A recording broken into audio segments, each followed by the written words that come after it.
தேவனுக்கு மகிமை உண்டாவதாக. இந்த நாள் யாவருக்கும் ஒரு சந்தோஷமான நாளாக இருக்க தேவனை நான் வேண்டுகிறேன்.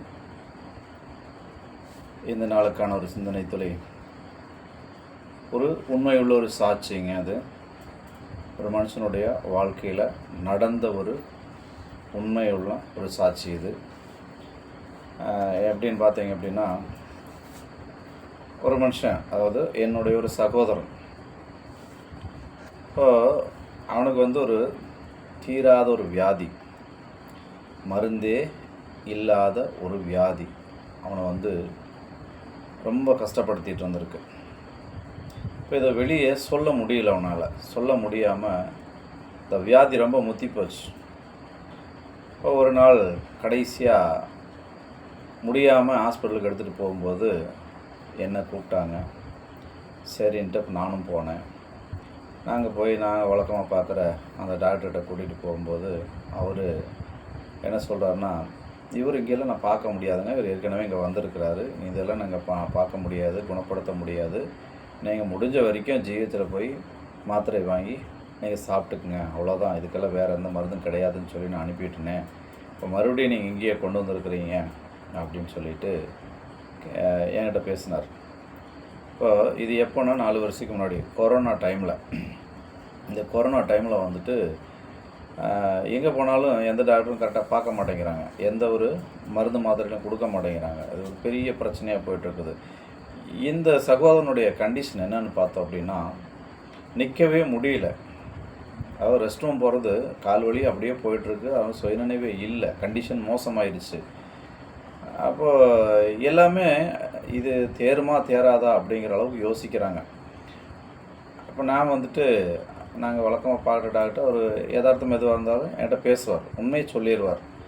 அப்போ அந்த சூழ்நிலை என்கிட்ட அந்த உண்மை தான் பேசுகிறார்.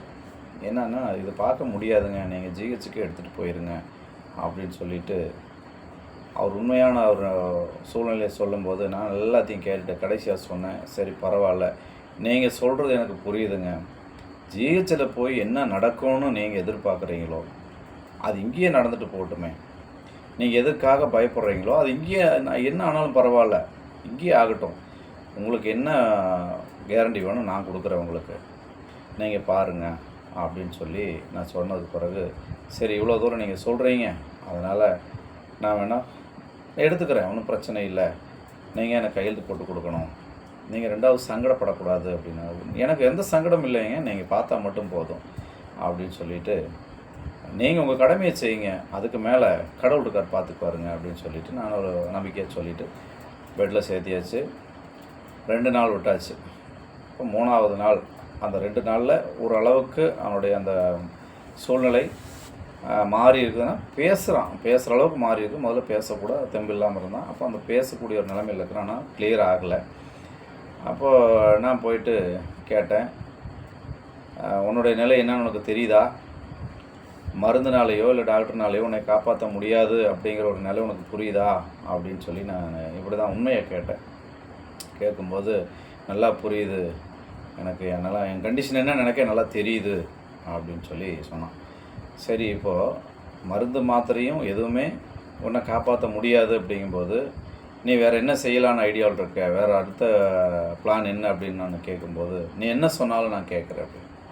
நான் மரண பயம், என்ன சொன்னாலும் நான் கேட்குறேன் அப்படின்னு சொல்லும்போது, நான் வேறு என்ன சொல்ல போகிறேன், ஆண்டவரை நம்புன்னு தான் நான் சொல்ல போகிறேன், வேறு என்கிட்ட வேறு எந்த ஒரு மந்திர சக்தியெல்லாம் இல்லைப்பா, நான் வணங்குற தெய்வத்தை நீயும் நம்பலாம், அவ்வளோதான், வேறு ஒன்றும் இல்லை, நீ போயில செலவெல்லாம் பண்ண வேண்டாம், அவர் உன்னை காப்பாற்றுவார், உனக்கு ஜீவன் அவர் தருவார் அப்படின்னு சொல்லி நான் சொன்னப்போ, சரி நான் நம்புகிறேன், நான் ஜெபம் பண்ணுறேன் அப்படின்னா சரின்ட்டு அங்கேயே அப்போவே ஜெபம் பண்ணிவிட்டு எனக்கு தெரிஞ்ச எல்லா சபை பாஸ்டர்களுக்கும் கூப்பிட்டு தகவல் சொல்லியாச்சு. ஜெபம் பண்ணுங்க, இப்படி ஒரு பிரச்சனை இருக்குது, இதுக்காக ஜெபம் பண்ணுங்க அப்படின்னு சொல்லி அந்த சகோதரனுடைய பேரையும் சொல்லி எல்லாம் ஜெபம் பண்ண சொல்லியாச்சு. அப்போ சரின்ட்டு எல்லாம் ஜெபம் பண்ணிட்டுருக்குறாங்க. ஜெபம் பண்ண சொல்லிவிட்டு நானும் ஜெபம் பண்ணிட்டு நான் வீட்டுக்கு வந்துட்டேன். அடுத்த நாள் காலையில் போனேன். அடுத்த நாள் காலையில் போகும்போது தனி ரூமில் தான் இருந்தோம். நான் போனால் எல்லாம் வெளியில் வந்துடுவாங்க, சரி ஏதோ பேசிட்டு அவங்க 2 பேரும் ஏதோ பேசிக்குவாங்க அப்படின்ட்டு எல்லாம் எங்களை 2 பேரும் தனியாக விட்டு வந்துடுவாங்க. இப்போ நான் போயிட்டு பக்கத்தில் உட்காந்து நேற்று என்ன நடந்துச்சு அப்படின்னு கேட்டேன். நைட்டு ஒரு ஆவி எனக்கு முன்பாக அப்படியே நேர செவுத்தில் வந்து எனக்கு ஒரு காட்சியாக தெரியுது. ஒரு ஆவி நிற்கிது. அது வந்து என்னை மிரட்டுது. எப்படி மிரட்டுதுன்னா, நான் உன்னை விட்டுட்டு போக மாட்டேன், நான் உன்னையே நிச்சயமாக கூட கூட்டிகிட்டு போயிடுவேன் அப்படின்னு சொல்லி அந்த ஆவி வந்து பயமுறுத்தியிருக்கு. சொல்லிவிட்டு அது மறைஞ்சிருச்சு. அதுக்கு மேலே எதுவும் தெரியல, தூங்கிட்டான். அப்போ காலையில் போனோம், இந்த விஷயத்த எனக்கு சொன்னான். அப்படியா, சரி, ஒன்றும் பிரச்சனை இல்லை, கூட்டிகிட்டு போகிறது ரெண்டாவது இருக்கட்டும், அது பார்த்துக்கலாம். முதல்ல வந்து இனி அப்படி ஒரு காட்சி உனக்கு கண்ணுக்கு தெரிஞ்சதுன்னா நீ தைரியமாக தொட்டு பார்க்க சொல்.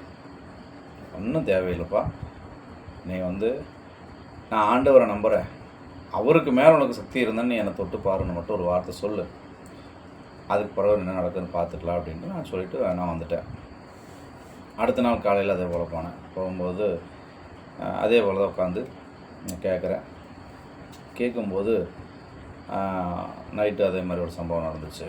என்ன நடந்துச்சு அப்படின்னா, அந்த ஒரு உருவம் என் கண்ணுக்கு முன்னால் அப்படியே வந்து இந்த செவுத்தில், என் பெட்டுக்கு ஆப்போசிட்டில் அந்த செவுத்தில் வந்து எனக்கு நல்லா தெரியுது, அந்த ஒரு உருவம் தெரியுது. ரொம்ப நேரமாக என்னை பார்த்து அப்படியே நின்றுச்சு. அதுக்கு பிறகு நேராக என் பக்கத்தில் வந்துச்சு. வந்து என் பின்னாடி பக்கம் தான் ஜன்னல், அந்த ஜன்னல் வழியாக அப்படியே வெளியே போயிடுச்சு. அப்படின்னு அவ்வளோதான், முடிஞ்சிச்சு. இனி அதனால் உனக்கு எந்த தொந்தரவும் இருக்காது, அதுக்காக நீ பயப்படவோ இல்லை அதை பற்றி யோசிக்கவோ தேவையில்லை, விட்டுரு அப்படின்னு சொல்லிவிட்டு அதுக்கப்புறம் நான் ஜெபம் முடிச்சு நான் வீட்டுக்கு வந்துட்டேன். இப்படியே ஒரு 2-3 நாள் போச்சு. ஒரு 7 நாள் கழிச்சு 8வது நாள் டிஸ்சார்ஜ் பண்ணி வீட்டுக்கு கூட்டிகிட்டு வந்தாச்சு. நேராக என் வீட்டுக்கு தான் கூட்டிகிட்டு வந்தேன். கூப்பிட்டு வந்து அவனுக்கு வேணுங்கிற விஷயங்கள் எல்லாம் என்னென்ன பண்ணணுமோ கரெக்டாக எல்லாம் என்ன கொடுத்தாலும் ஜெபம் பண்ணி கொடுத்தேன். மருந்தே இல்லாத ஒரு வியாதி, அது உங்களுக்கே நல்லா தெரியும். அப்படி ஒரு வியாதி வெளியில் சொல்லக்கூடாது. அப்போது சொல்ல முடியாத ஒரு பிரச்சனை, அவன் சிக்கி மரணக்கட்டு, அந்த மரணக்கட்டில் சிக்கி சீரழிஞ்சிட்ருக்கிறான். இப்போ அந்த நேரத்தில் நான் வந்து ஆண்டவருடைய வார்த்தைகளை சொல்லி தைரியத்தை கொடுத்து ஆண்டவரை நம்ப சொல்லி ஆண்டவர் அவனுக்கு ஜீவனையும் கொடுத்தார். இப்போ ஜீவனை கொடுக்கும்போது அப்போ தெளிவாக தெரிஞ்சுக்கிட்டு வீட்டுக்கு வந்த உடனே முதல் பதில் அவன் சொன்னது, டாக்டர் சொன்ன மாதிரி என்னை ஜிஹெச்சு கூட்டிகிட்டு போயிருந்தீங்கன்னா 3வது நாளே நீங்கள் எனக்கு பால் ஊற்றிருப்பீங்க, அவ்வளோதான் என் கண்டிஷன், அவ்வளோதான் எனக்கு நல்லா தெரிஞ்சிச்சு, நல்லா திரும்பி வீடு வருவேங்கிற நம்பிக்கையே எனக்கு இல்லை, எனக்கு நல்லா தெரிஞ்சிச்சு, இது வந்து எனக்கு மறுபிறவிங்கிறது எனக்கு நல்லா தெரிஞ்சிருச்சு அப்படின்னு சொல்லிட்டு ஆண்டவரை நம்பாதவன். ஆனாலும் ஆண்டவர் அவனை நம்ப வச்சார். ஆண்டவர் ஒருத்தரை முன்குறித்து தெரிஞ்சுக்கிட்டார் அப்படின்னா நிச்சயமாக நம்ப வைப்பார். அதெல்லாம் சங்கீதத்தில் இப்படி ஒரு வசனம் இருக்குது பாருங்கள். அப்படின்னா சங்கீதம் 41:8, தீரா வியாதி அவனை பிடித்து கொண்டது, படுக்கையில் கிடக்கிற அவன் இனி எழுந்திருப்பதில்லை என்கிறார்கள் அப்படின்னு. தீராத வியாதி அவனை பிடிச்சிருச்சு, அவன் இனி படுத்த படுக்கையை விட்டு எந்திரிக்க மாட்டான், அவன் கதை முடிஞ்சிச்சு அப்படின்னு என்னை பார்த்தவங்களாம் சொன்னாங்க. நிறைய பேர் அப்படி மனக்கணக்கெல்லாம் போட்டாங்க. ஆனாலும் ஆண்டவர் வந்து அதிலேருந்து என்னைய விடுவிச்சு வெளியில் கொண்டு வந்தார் அப்படின்னு சொல்லி அவன் சொன்னான். அவன் குடும்பமே இன்றைக்கி ரட்சிக்கப்பட்டிருக்கு. ஆனாலும் அவன் இன்னும் ஞானஸ்தானம் எடுக்கலை. குடும்பம் ரட்சிக்கப்பட்டுச்சு, ஆனால் அவன் இன்னும் ஞானஸ்தானம் எடுக்கலை. அது வந்து நான் சொல்லியிருக்கேன் ஏற்கனவே, விசுவாசம் உள்ளவனாகி ஞானஸ்தானம் எடுக்கணும். ஆனால் அவனுக்கு விசுவாசம் இருக்குது, ஞானஸ்தானம் எடுக்க நீ தடை பண்ணக்கூடாதுன்னு சொல்லி எச்சரிச்சிட்ருக்கேன். அதுக்கு நேரங்காலம் நெருங்கி வராமல் அப்படியே நகர்ந்து நாளை கடத்திக்கிட்டே போயிட்டுருக்கான். இது எத்தனை நாளைக்குன்னு தெரியல. அவனுக்காக நீங்கள் ஒவ்வொருத்தரும் ஜெபம் பண்ணுங்க. இப்படிப்பட்டவங்களுடைய சூழ்நிலைகள் மாறணும், அதுக்காக ஜெபம் பண்ணுங்க. ஒருத்தங்க வியாதியாக இருக்காங்கன்னா அவங்கக்கிட்ட போய் சத்தியத்தை சொல்கிறதுக்கு தயங்காதீங்க. ஏன்னா அந்த மரண தருவாயிலையாவது அவங்களுக்கு வந்து சத்தியம் என்னென்னு தெரியணும், ஆண்டவருடைய அன்புன்னா என்னென்னு புரிய வைக்கணும். அது நமக்கு ஒரு வாய்ப்பு, அவங்கக்கிட்ட ஆண்டவரை பற்றி சொல்கிறதுக்கு நமக்கு ஒரு வாய்ப்பாக நினச்சி நான் இப்படி இருக்கக்கூடிய ஒவ்வொருத்தர்கிட்டையும் கூச்சப்படாமல் நான் போய் சொல்லிடுவேன். வெக்கமே பட மாட்டேன். ஏன் எதுக்கு வெக்கப்படணும் அப்படின்ட்டு, நீ ஆண்டவரை நம்ப, நிச்சயமாக இந்த நிலை உனக்கு மாறும் அப்படின்னு சொல்லிவிட்டு அவர் அன்பாக போய் சொல்லும்போது நிச்சயமாக அதுவே அவங்களுக்கு ஒரு பெரிய ஆறுதலாக இருக்கும். நீங்களும் ஒவ்வொருத்தர் அதை செய்யுங்க, நிச்சயமாக அது மற்றவங்களுக்கு பிரயோஜனம் உள்ளதாக இருக்கும். இப்போ ஜெபிப்போம். கிருபையும் இரக்கமும் நிறைந்த நல்ல ஆண்டவரே, இந்த தேவன் தாமே எங்கள் இந்த பகல் முழுவதும் நீர் எங்களோடு கூட இருந்து ஆண்டவரே எங்களை பாதுகாத்துக் கொள்ளுங்கள். வியாதிகளுக்கும் நோய்களுக்கும் ஆண்டவரே என் தேவன் எங்களை விலக்கி பாதுகாத்து எந்தவித தீய சக்தியிலும் எங்களை அணுகாதபடிக்கு தேவன் தாமே எங்களை ஆண்டவர் அற்புதமாகவும் அதிசயமாகவும் தாங்கிக் கொள்ளும்படி எங்களுடைய ஆவியாத்ம சரீரம் முழுவதும் உடைய சமூகத்திலே சமர்ப்பித்து ஆண்டவரை மன்றாடி ஜெபிக்கிறோம். ஜெபம் கேளும் பரிசுத்தமும் இருக்கவும் நிறைந்த பரமபிதாவே. ஆமென். ஆமென். மீண்டுமாக சந்திப்போம்.